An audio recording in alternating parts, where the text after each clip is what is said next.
Hola Yoli, ¿cómo estás? Hola Shirley, bienvenidas a este live, como todos los jueves.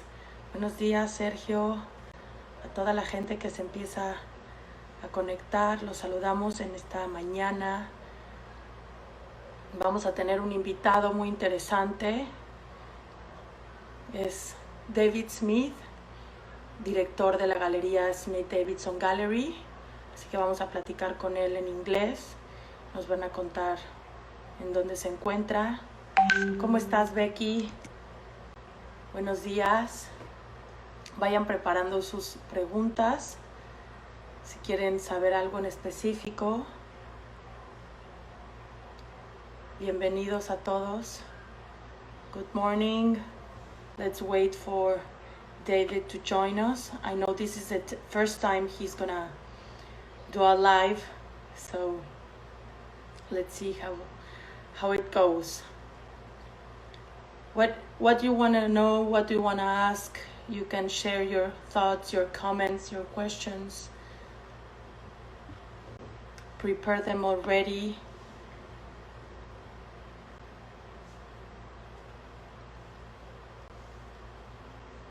Good morning, Jessie.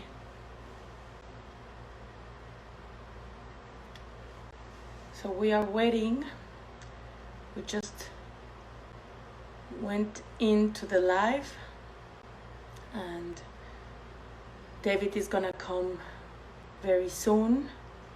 It's very interesting to have these conversations every week because it's amazing to hear every artist's story, their process, their lives, what they want to do in the future, their goals, their future goals. So today is going to be a different conversation because we're going to speak with a gallerist. They are a Dutch gallery. We on Unique Luxury collaborate with them. They are here is one of the galleries that we work with. So let's invite David to the live and speak a lot about art. Hey, hi Hello David. there. How are you? I am great. And you? Fantastic. I'm good, thank you. Maybe you can turn your phone. I see you. I turned my phone. There we go. Perfect. There we go. What a beautiful view we have. You have some Aboriginal art behind you, I see. Yeah, we have an exhibition which opened about a week ago, which we did a virtual exhibition of, virtual tours. You can log in on our website, and it's all about Western desert art from Australia. I can give you a tour around the gallery in a second. Yes, we would love to. We would love to. So I'm already welcoming. Sorry about that. It's okay. We are learning about this also. Yes, all about virtual these days. All about virtual. I know, but that's virtual and art are making us be together and stay together. I agree, and I am doing this for the first time with Unique, so that's nice. Yeah, I told our visitors that this is the first time you are doing it, but it's perfect. Thank you. So, well, I already introduced you. I explained that you are the director of Smith Davidson Gallery, but I haven't speak to them, explain them where are you based, where is your gallery now. So okay, if you so want I can give a small introduction if you like. Yes. So I am coming to you live now from Amsterdam, Holland. Sunny Amsterdam, by the way, where all the police have just sent everybody away from the beach because it was too crowded. Wow. But because we have a free day here today in Holland because of holiday. But yeah, so we have a gallery in Amsterdam, two galleries as a matter of fact. We have a gallery in Miami as well, and we work together with Unique in Mexico City. And we represent a lot of contemporary artists, as well as we buy and sell modern arts all across the world. Some of our main specialties are the Aboriginal art, which we have in the gallery today, which is the biggest art movement from Australia over the last couple of decades. I can tell you a bit more about it in a second. And furthermore, we work with a lot of contemporary artists from all over the world, from China. We have every continent really, from China, from Europe, from America, from Mexico also. So we have very, very diverse group of artists that we work with in photography, painting, as well as sculpture. So all in all, very broad collection of artists. And I can show you a few artists in particular. I don't know if you have anything yourself that you would like to see. Yes, why don't I wanted to ask you before we speak and see some specific artists. How do you, because you travel the world all the time, you go to art fairs, you meet artists. How do you, on your gallery, choose the artists that you represent and that you work with? How, between all these offers that we have, how do you select on your experience? Yeah, that's an interesting question. We of course see a lot of different artists and we get offered a lot of different types of art, but for some reason it happens very spontaneously. So originally my background is only art trade. So I grew up with old master paintings, which means my father was an art dealer in old masters. He went to auctions and we bought paintings and we sold paintings. All these artists were dead, so we didn't have to call them, or we weren't even called by them, which also helps. And that was the background of our business. And I took over the gallery over 30 years ago.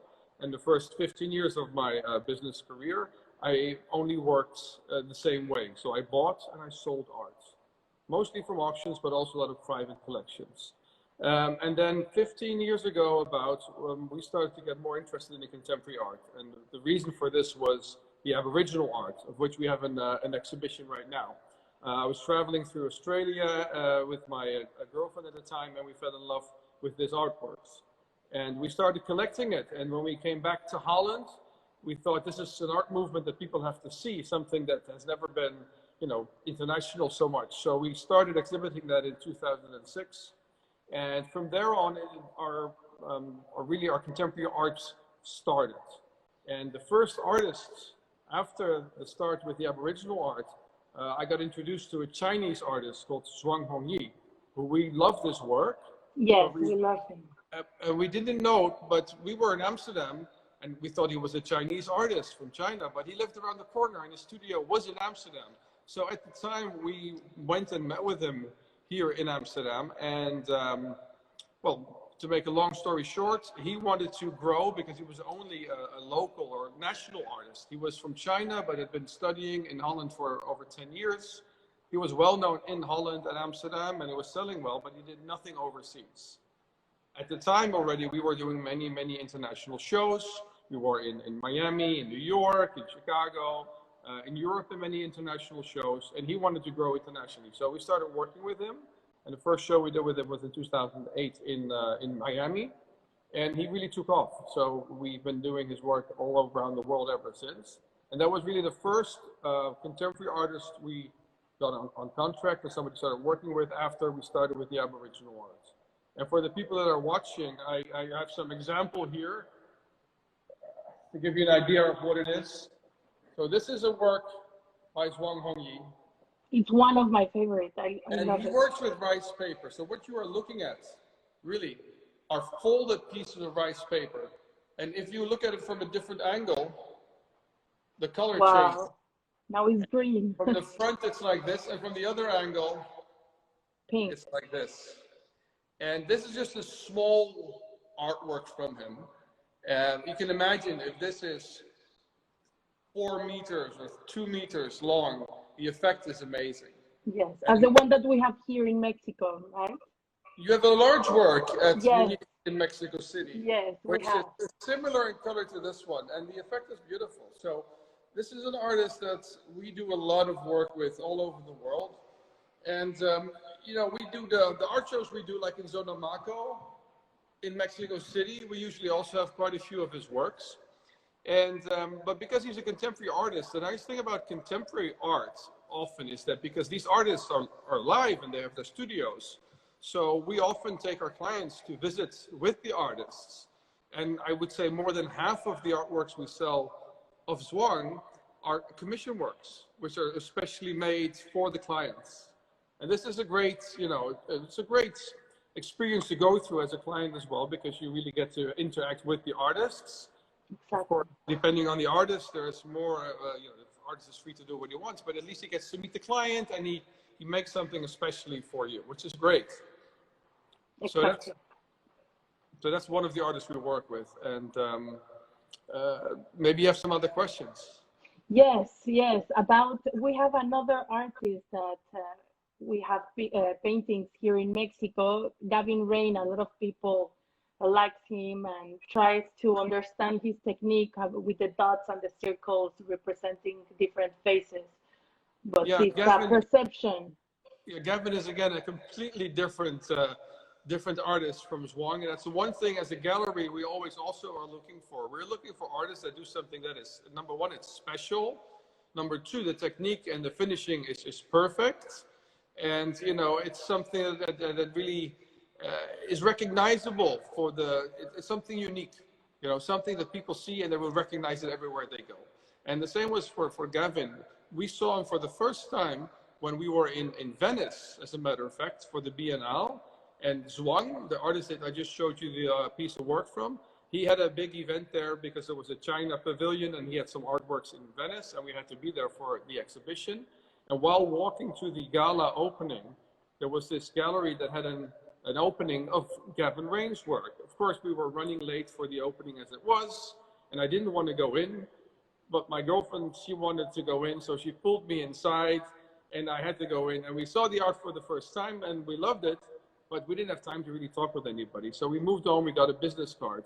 And I mean, months later, we were in the car, and we thought, oh, we should really call this artist. And we called him. This is also, again, I think 2009 probably or something.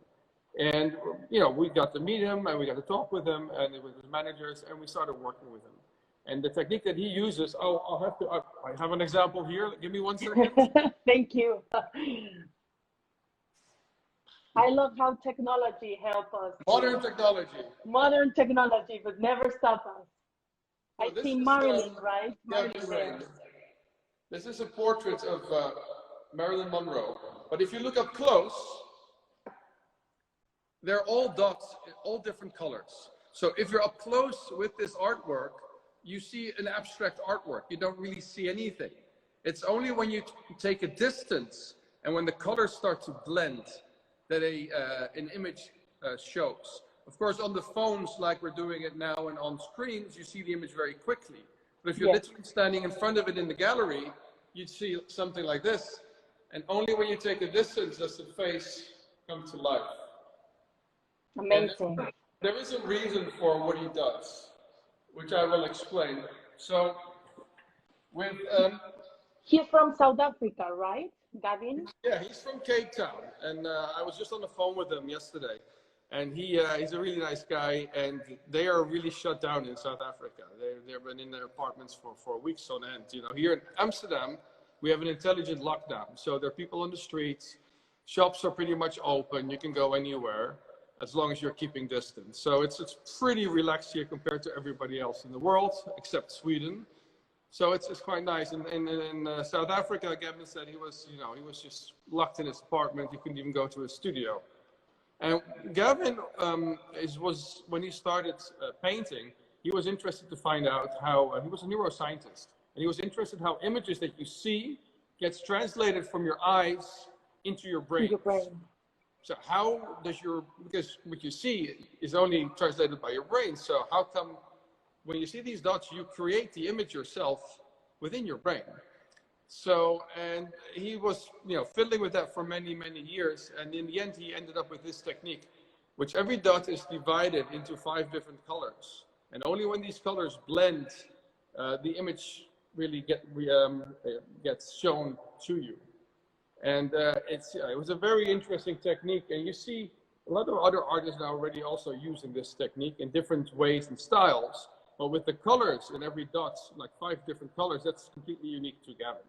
It's not like you have on your phone and it just every square is one color. No, it's just 5 different colors per square, which is very interesting. And he uses mostly faces, because faces is something that we are, as humans, very used to seeing. So it's much easier to translate that into a face because you're used to seeing faces. I don't know if I'm making sense to you.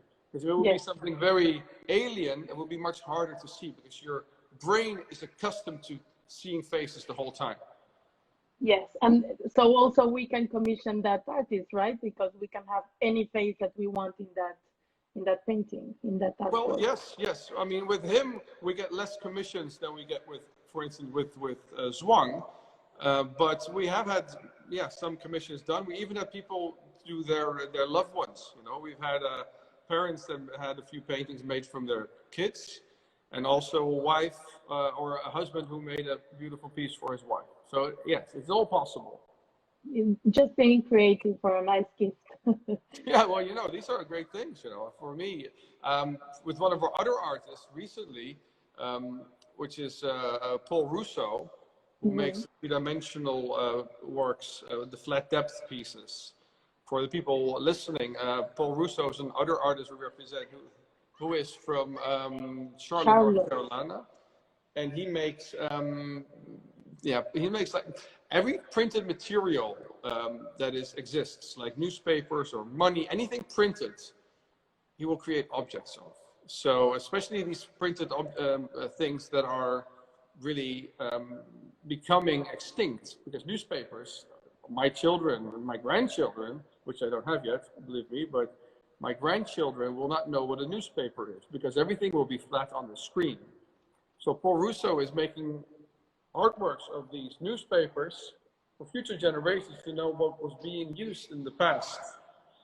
And I can show you some other works that he has done. Yes, please. Our pleasure to see it. This is not a newspaper, but this is a wrapper for a soup can. I think we all recognize the soup can, right? Yeah, so it's an iconic image done. Yes. Of course, Warhol made it famous basically in the whole pop art movement. And what Paul has done, he's made these flat things three-dimensional because he's printed the whole piece as an art object. It's amazing. And it can be on an exterior place?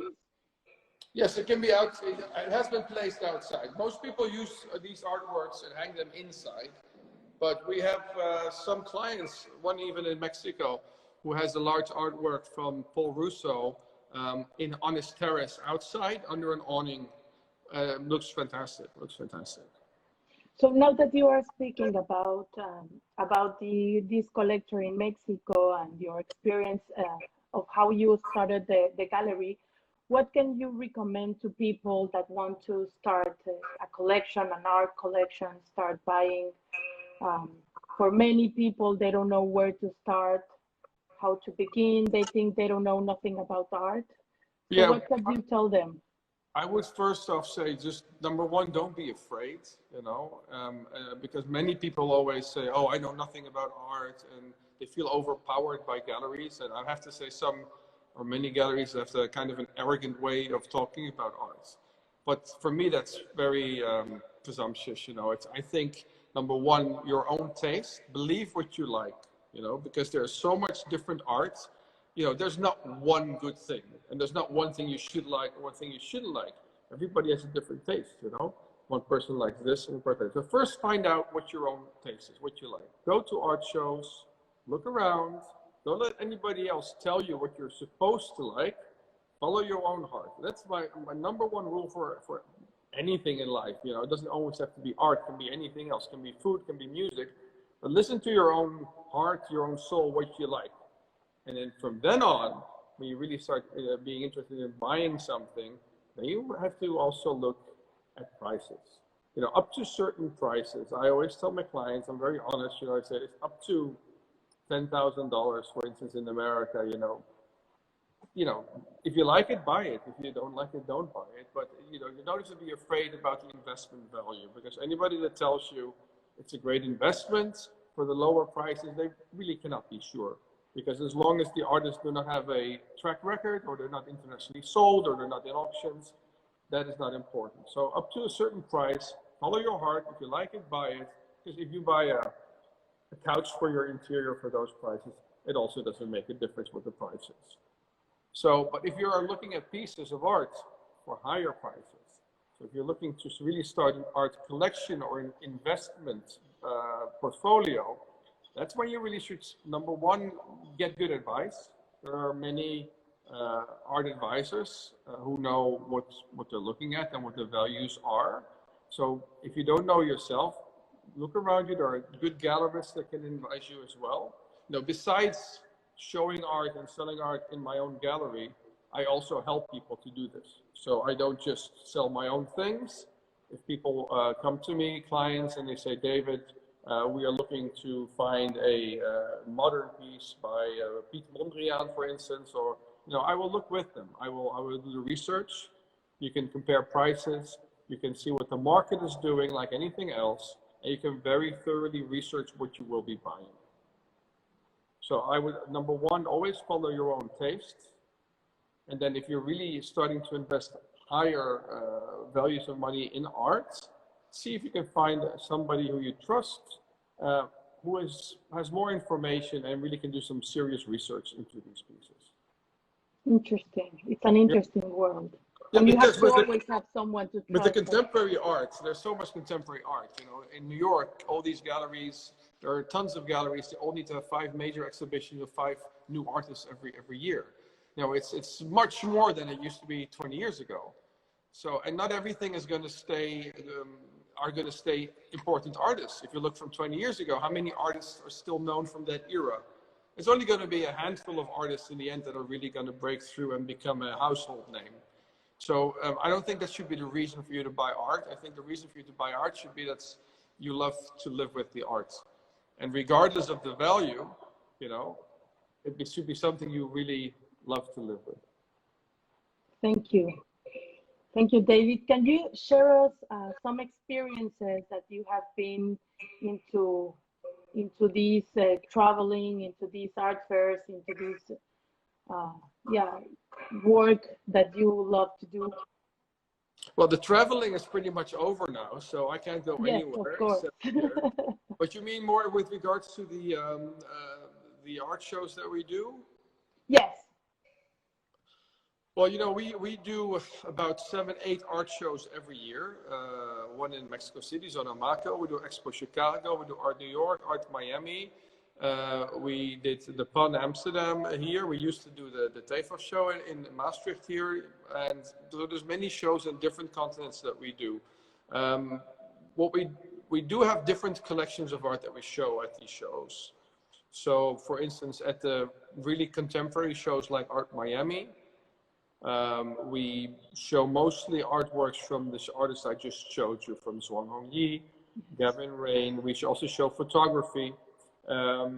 Federico Bianchi. For instance. Oh, something else I have to show you before I go, but I'll do it in a second. Yes. But at the shows that is really also more focused on modern art, like Expo Chicago, we also show lots of modern art. So this goes back to my background of art trade. So pieces of modern art, like could be Picasso, could be Miro. At Zonamaco this year, we also showed a lot of modern arts.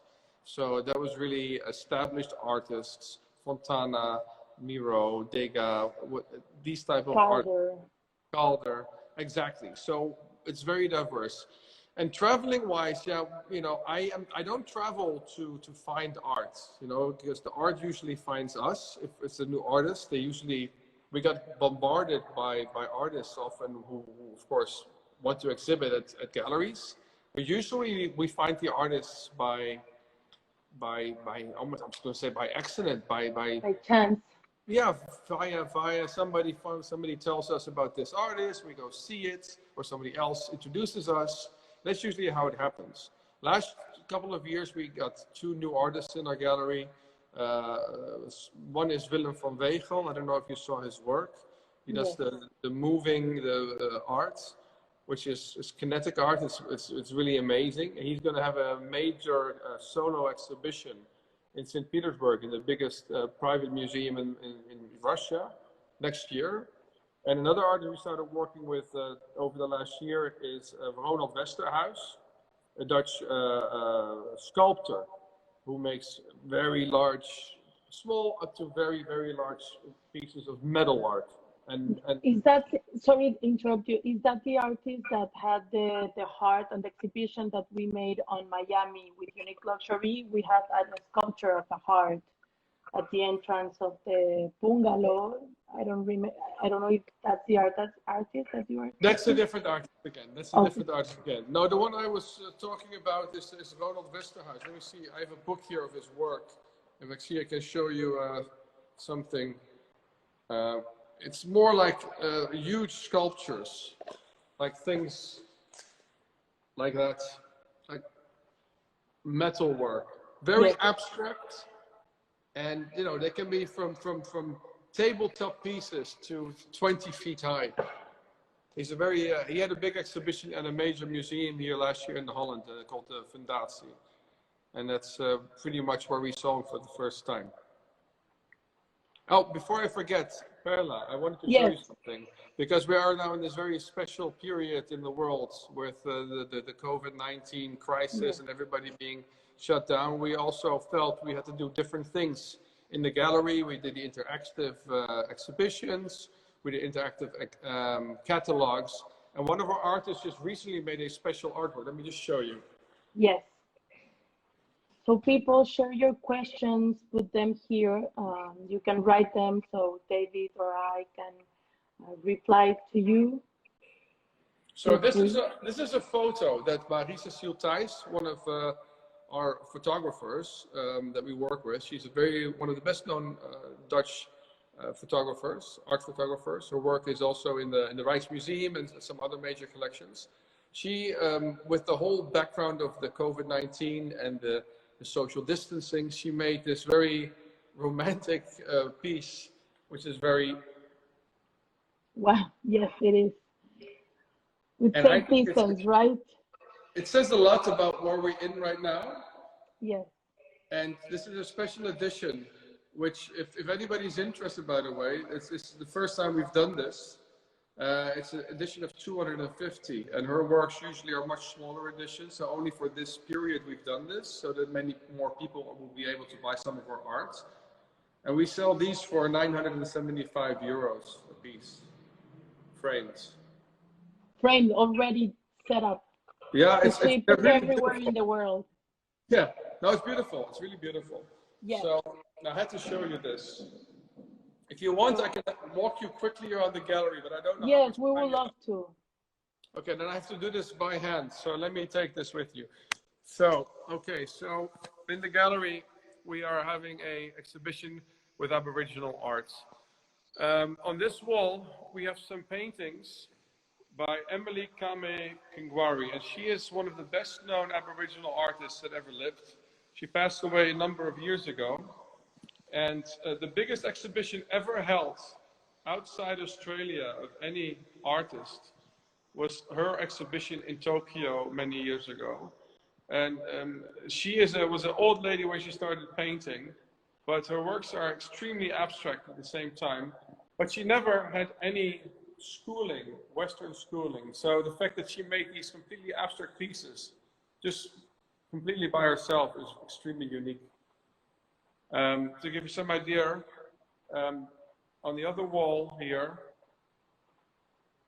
we have an artwork by Numa, which is completely different again. I have to get used to holding the camera, by the way, guys, because it's okay. We can. So if you zoom in on this, these are all dots that turn into lines from a distance. And they are representing the land, right? Like all the arts, all the Aboriginal arts, they are all bird's eye view pieces. So you're looking from above to the earth. So if the artist would be here, she would be telling us exactly where this is. So it's an abstraction from nature, but seen from above. So there's also another top or a bottom to the painting. You could hang it like this or like this because it's a bird's eye view. Yes. And then depending on the place where you want to exhibit it, you can choose how. Because there is no top or bottom, because it's just nature. Now this again is a different. The basis of all the Aboriginal arts comes from the ceremonies that the Aboriginal people would hold in the desert, but the visualization of it is different from the area and the tribes that they come from. So this work is by an artist called Freddie Timms, and completely different from the linear and dotted pieces like these. It's even much more abstract. Yes. And he uses in his paintings also natural pigments. So if you look up close, you can see the pigments still in the paint. But just like the other pieces, the work is basically also a map in a way, because it shows a piece of earth that Freddie would know where he's from. So this could be the black line here could be a trail through the rock formations, and he would know where it would lead down. And it's always this, it's not a made up composition is what I'm trying to say. These are all existing places that mean something to the artists, and they put it in the art with their own visualizations. Yes. That's another work by It's Freddie impressive. Timms. It's impressive. And then I'm going to show you one more artist, because otherwise I do not know if we can keep the attention of the people back home. It's a beautiful space. Your gallery there. Jack has joined. He's saying hi. Who? Jack. Jack is here. Ah, Jack, hello. So here we have a wall with all works from Warling Chapulchari. Now, Warling Chapulchari was part of the last tribe of Aboriginal people who walked out of the desert and really walked into a camp with Westerners. And this was in 1984, and it was all around the world. It was in major newspapers. And he became an artist 10 years later. And recently, over the last couple of years, he's become very well known. He had major exhibitions in New York and in Miami. And we just recently bought these 6 paintings, especially for this exhibition. And they're very, very linear, but they represent the deserts where he's from, the sandy desert in Australia. And if you look at the pieces, it's like the sand dunes that are rolling, and the wind blows the sand across the desert. This piece gives you a very good impression.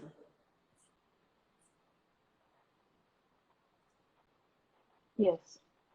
And if you focus on the piece, it starts to move.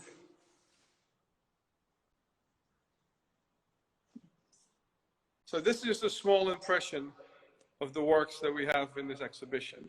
And all these artists... What's that? No, tell me. All these artists? And all these artists have different backgrounds and different visualizations, but the heritage and the meaning behind them comes from the same stories.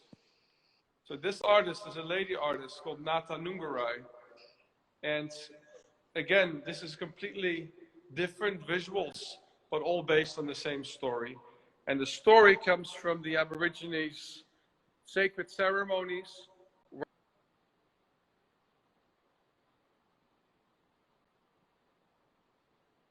creation. So when the world was created, and the Aborigine word for that was translated.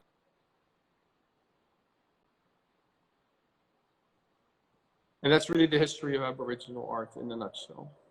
Thank you for the tour. It has been very interesting. We saw Paul Russo, we saw Swan Hong Yi, we saw Gavin Rain, this Aboriginal art. It's very interesting, the way of kind of art that you can show us and that we can find through you on the gallery. Thank you.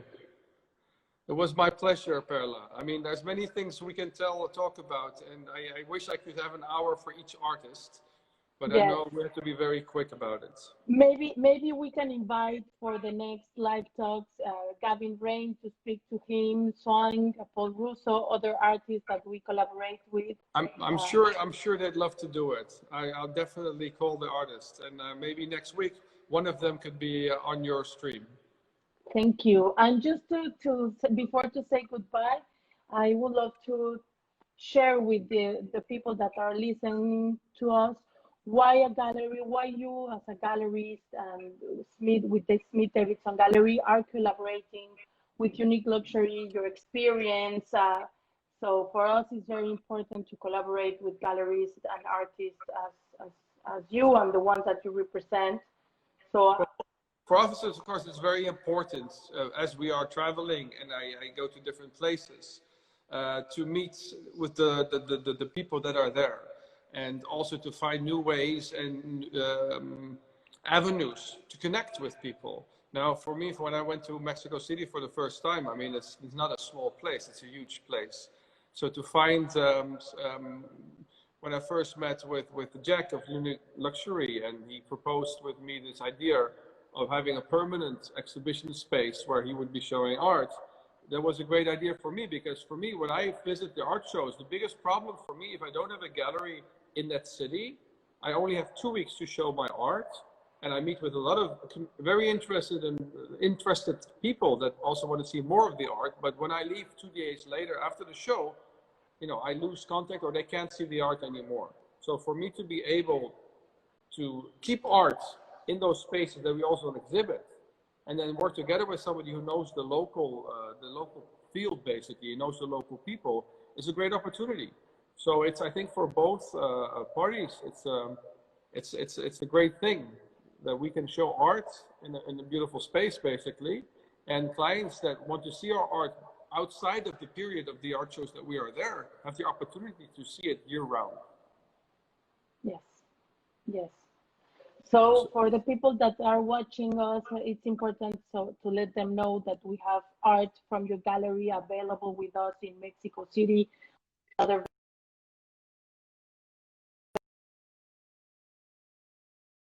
Lost the connection. Oh, yeah. And for the people that are watching, I mean, if they have not been to Unique in Mexico City yet, it's a beautiful space where they do a lot of different events, which is great for people that are, you know, the attention span these days. People want to see a lot of things at the same time.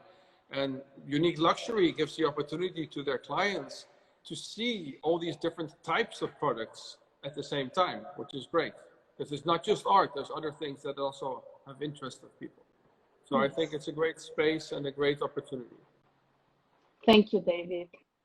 Thank Pleasure. Pleasure, Perla. I wish I could come over and visit again soon, but we'll have to see what happens in the next couple of months. Exactly. We will have to wait. Meanwhile, we will be working with the technology to continue showcasing art and different artists and giving and sharing more to the clients and to the members that want to be and stay close. Okay. Thank you very much. Thank you very much. Thank you. Okay. Thank you for everyone. Bye-bye. Pleasure. Thank Bye-bye. you, David. Bye.